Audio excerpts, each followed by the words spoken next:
smiled, held the door, spoke politely. And that is precisely how it works. A gazelle does not worry about being rude to a lion. If it senses a predator, it runs. But you don't. Humans are the only species that will walk directly into a predator's trap because we are afraid of being impolite. You were taught that nice is a virtue, that it is a personality trait. But to a predator, nice is not a virtue. It is a weapon. In the next 10 minutes, we are going to dismantle the mechanism that makes you override your survival instinct. And we are going to explain why, the next time your stomach tightens when a stranger smiles, your brain may be trying to save your life. To understand why you open the door, you have to examine the machinery of compliance. Psychologist Robert Cialdini describes something called a fixed action pattern. Click, whir.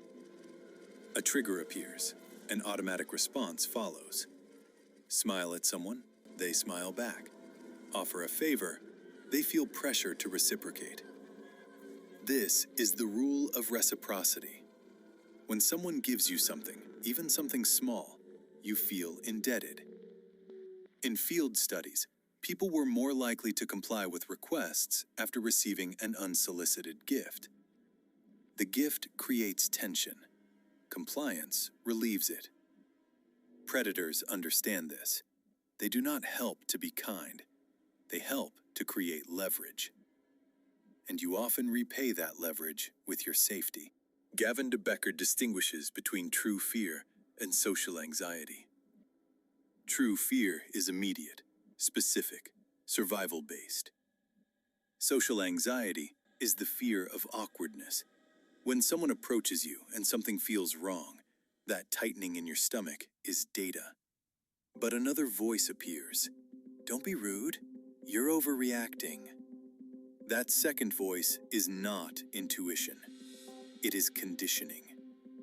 Many victims later say the same thing. I felt something was off.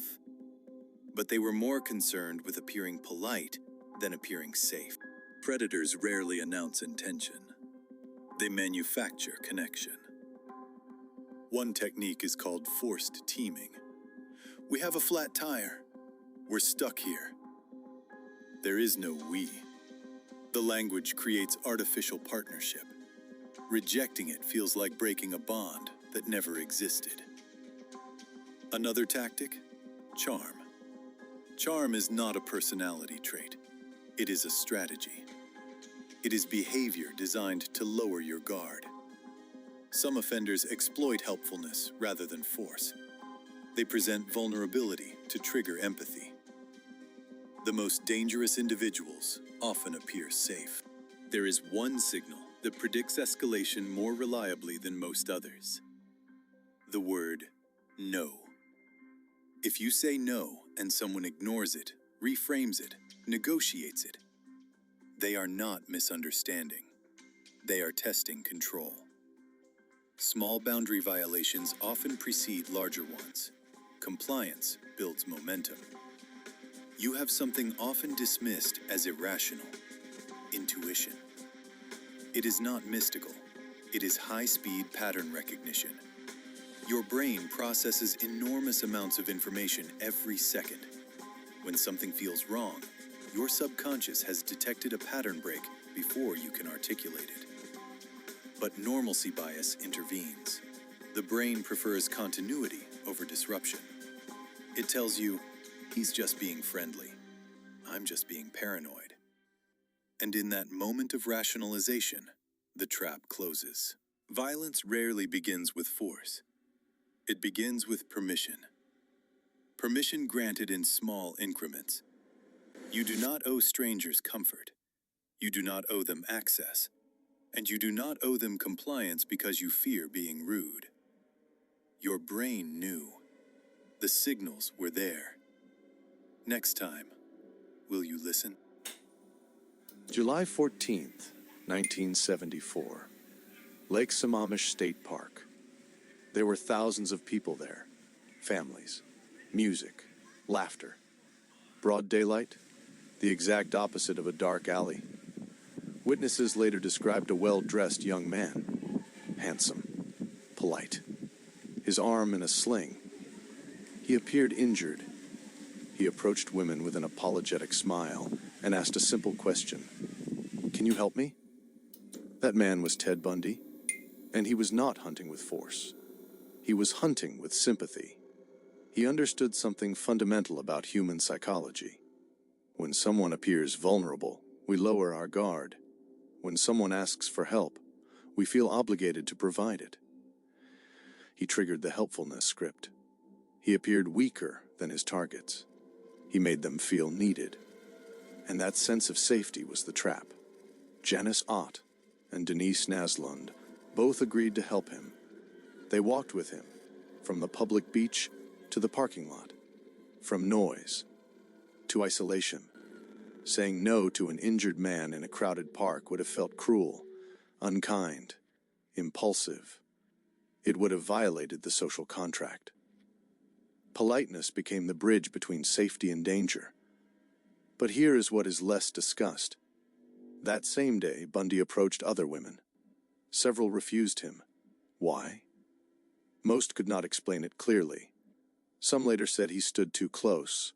Others said his smile didn't reach his eyes. One questioned the logic. Why buy a sailboat with a broken arm? These are small inconsistencies. But inconsistency is often how intuition speaks.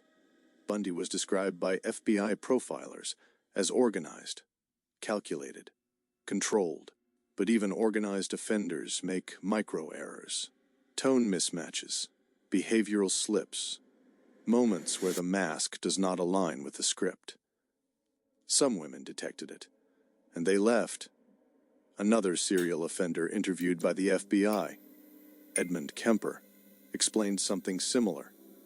He said that when he picked up hitchhikers, he would glance at his watch and frown. He pretended to be busy, late, preoccupied, because a busy man feels safe. A man with somewhere to be seems less threatening. It signals normality, routine, a life beyond the interaction. It was performance, a carefully constructed illusion of ordinariness.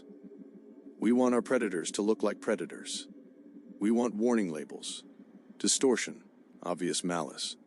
But history suggests something more unsettling. Political philosopher Hannah Arendt, studying the trial of Adolf Eichmann, described what she called the banality of evil. Her observation was not that evil was dramatic. It was that it could appear ordinary, administrative, routine. Psychologist Philip Zimbardo later echoed this idea, arguing that harmful behavior often hides behind disturbing normality. The terrifying part is not the monster's face. It is the absence of one. Politeness is a social choice. Safety is a survival instinct. They are not always aligned. The next time you feel that subtle tightening in your chest, that quiet urge to leave a conversation that appears harmless, ask yourself, who taught you that being polite was more important than staying alive? And next time, will you listen?